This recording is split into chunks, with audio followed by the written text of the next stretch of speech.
Today we speak about muscles of the neck. Muscles of the neck consist of three groups: superficial, middle group, and deep. Superficial, only two muscles. They are musculus platysma and sternocleidomastoid muscle. Here it is. Musculus platysma, this is most superficial, very thin muscle under the skin. It starts from clavicle, from superior to ribs, and attached to the mandible and to the skin of the lower lip and angle of the mouth. Next is sternocleidomastoid muscle. It is the same. Sternocleidomastoid muscle. Sternum, that is one part of this muscle, it starts from sternum. Cleido, it starts from clavicle. And mastoid attached to mastoid process. That is one of the biggest muscles of the neck, together with trapezius muscle.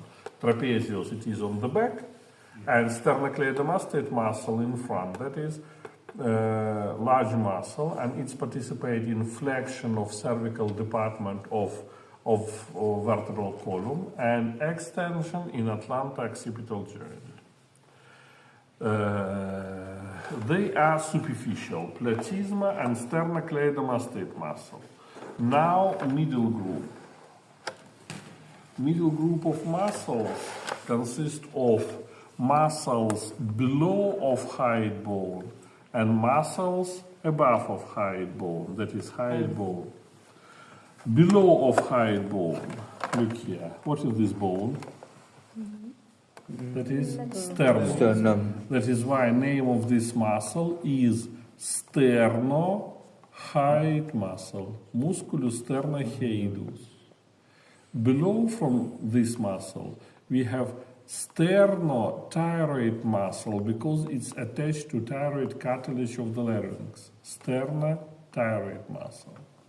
And continuation of this muscle is thyrohyoid muscle because it starts from thyroid cartilage and attached to hyoid bone. And last is omohyoid muscle. Omo, that is Greek name of scapula. That is, it starts from scapula and attached to hyoid muscle. Omohyoid. And this muscle consists of inferior and superior venter. Venter superior, venter inferior. Superior and inferior belly. And they join together with the help of intermediate tendon, like in rectus abdominal muscle. Now muscles above of hyoid bone. First of all, digastric muscle, musculus digastricus. This is anterior belly, that is posterior belly, and between them intermediate tendon which attached to hyoid bone. Digastric muscle, this and this. Next is stylohyoid muscle. It starts from styloid process of temporal bone and attached to hyoid bone. And in place where this muscle attached to hyoid bone, it's helped to fixed intermediate tendon of digastric muscle to hyoid bone. Next is mylohyoid muscle, musculus milihyoidus. If you remember, on the mandible was mylohyoid line, linea milihyoida. And from this line to hyoid bone, we have mylohyoid muscle. This muscle, it makes flow of the oral cavity or diaphragm of the oral cavity. And above of this muscle, impossible to see at this poster, geniohyoid muscle, musculus geniohyoidus. It starts from inner surface of the mandible and attached to hyoid bone. They are middle group of cervical muscles. And now deep muscles. So, please. can I have one question? Yes. Deep muscles of the neck consist of two groups: prevertebral muscles and lateral muscles.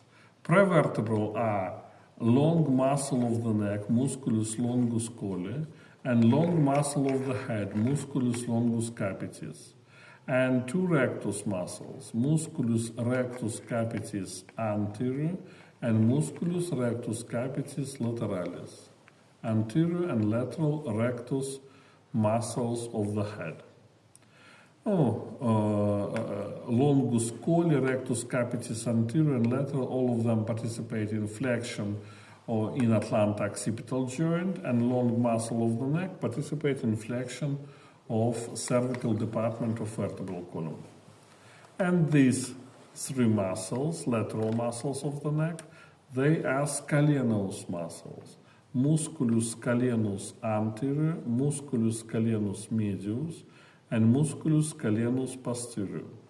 All of them start from transverse processes of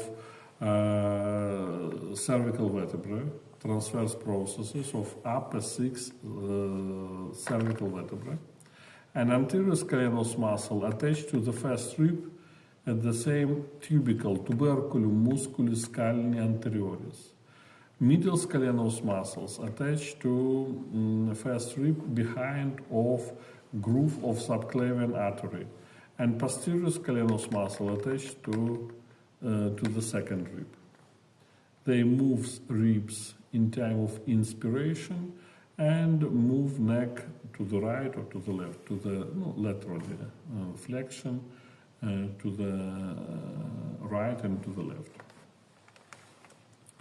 Between anterior and medial scalenus muscles, we have interscalenus space. Here it is subclavian artery passes and brachial nervus plexus. And in front from anterior scalenus muscle, we have spatium antascalenum. Antascalenus space, here it is subclavian vein take place. Now, that is all about muscle, some words about topography, and then about fascia. Topography of the neck, first of all, necessary to say that neck subdivides into four regions. Anterior region, regio cervicalis anterior, that is everything what is in front from sternocleidomastoid muscle. This is anterior region. Next is region which is correspond to sternocleidomastoid muscle, that is regio sternocleidomastoidea. Then lateral region, regio cervicalis lateralis, between sternocleidomastoid muscle in front and trapezius muscle behind this. And posterior region of the neck, regio cervicalis posterior, that is in projection of trapezius muscle. Two regions, anterior and lateral, subdivides into triangles. In lateral region, we can see two triangles, this and this. This is trigonum omoclavicular, omoclavicular triangle, because superiorly is omohyoid muscle, inferiorly what? Clavicle, trigonum omoclavicular. And this triangle helped me, trigonum omo, what? Trapezius bone. Trapezoid, not bone. Omotrapezoidum, because here trapezius muscle. Trigonum omotrapezoidum, trigonum omoclavicular.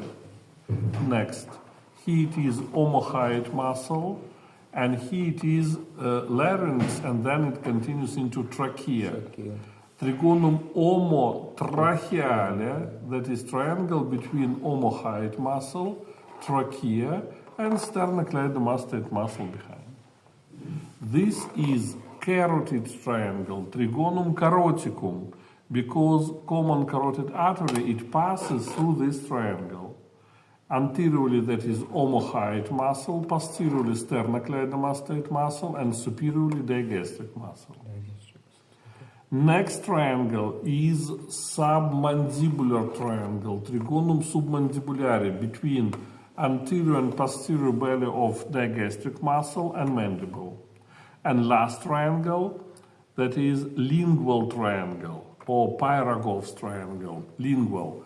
that is place where lingual artery passes through this triangle.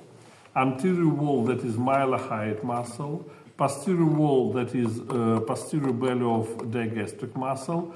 And superiorly should be here hypoglossal nerve. It is absent, but should be in this place. 12th cranial nerve, nervus hypoglossus, that is superior wall of the lingual triangle. And last movement, that is fascia of the neck, fascia.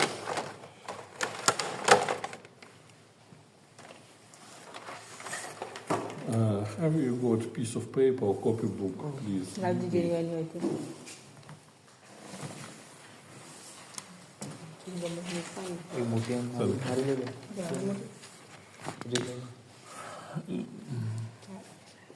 Okay, that is a neck.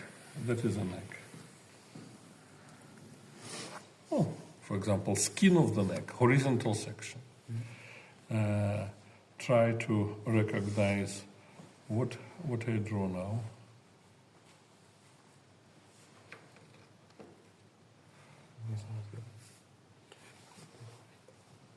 What is it? Plantar. No, it is not atlas, that is cervical vertebrae. Biaphys spinal process, transverse process with opening, that is vertebral foramen, that is body. And now, first fascia, which is under the skin, that is superficial fascia of the neck. Fascia colli superficialis, superficial fascia. This fascia is under the skin. It surround whole neck, and it surround musculus platysma. This is platysma inside of this fascia. This fascia surrounds platysma. This is platysma. It is my first fascia. Fascia colli superficialis. Second fascia is proper fascia of the neck. It has two lamina, superficial and deep. Now superficial, lamina superficialis, fascia colli propria, superficial layer. And this superficial layer surround whole neck, and it fused with transverse processes laterally. And posteriorly it fuses with spinal processes. That is number two, that is lamina superficialis, fascia colli propria. And this fascia is around sternocleidomastoid muscle here and here. That is sternocleidomastoid muscle. And posteriorly, this is trapezius muscle, musculus trapezius. This is trapezius muscle. It is second fascia. Third, that is deep layer of fascia colli propria. And deep layer, it's fused with superficial layer laterally. And this fascia, number three, lamina profunda, fascia colli propria. This fascia surround omohyoid muscle. Here it is omohyoid, and here it is the same omohyoid. Here it is, and here sternohyoid and sternothyroid. This is the same. Sternocleidomastoid and sternothyroid muscles below of hyoid bone. Next, it is organs of the neck. Trachea, for example, or larynx. In upper part, larynx. In lower part of the neck, that is trachea. And behind of trachea, we have esophagus, or in upper part, that is a pharynx, and vessels and nerves, And fourth fascia, it's around all of these organs together. And the same, it's around each of these organs. This, and this, and this. That is fascia number 4. Fascia endocervicalis. Endocervicalis. And it has 2 layers. Letter A, that is parietal layer, and letter B, that is visceral layer. And space between visceral and parietal layer I put here, that is spatium pretracheale, in front of trachea, spatium pretracheale, that is space between parietal and visceral layer of fascia endocervicalis. And last fascia, that is prevertebral fascia, fascia prevertebralis. This fascia surrounds deep muscles of the neck. These are deep muscles. Here it is, deep muscles. Prevertebral, longus colli, longus capitis, deep muscles. And 5th fascia, that is fascia prevertebralis, prevertebral fascia. Between this fascia, 5th and 4th, here, that is retropharyngeal space, spatium retropharyngeale, retropharyngeal space between 4th and 5th fascia. And last space, this is here, that is interaponeurotic suprasternal space, spatium, spatium, spatium, interaponeuroticum,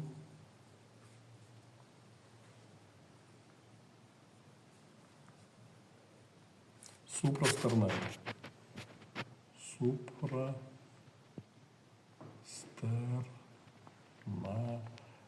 suprasternal interaponeurotic space. This is 3 stars. Here it is spatium pretracheale, spatium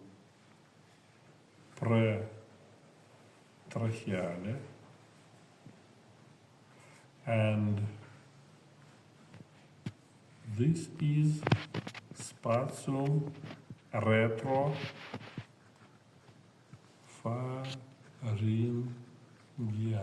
retropharyngeal space. Names of these 5 fascia and spaces between them you need to draw, this diagram you need to draw next time. Names of fascia and names of spaces, a diagram. Well, muscles, topography of neck, and fascia of the neck. Your questions?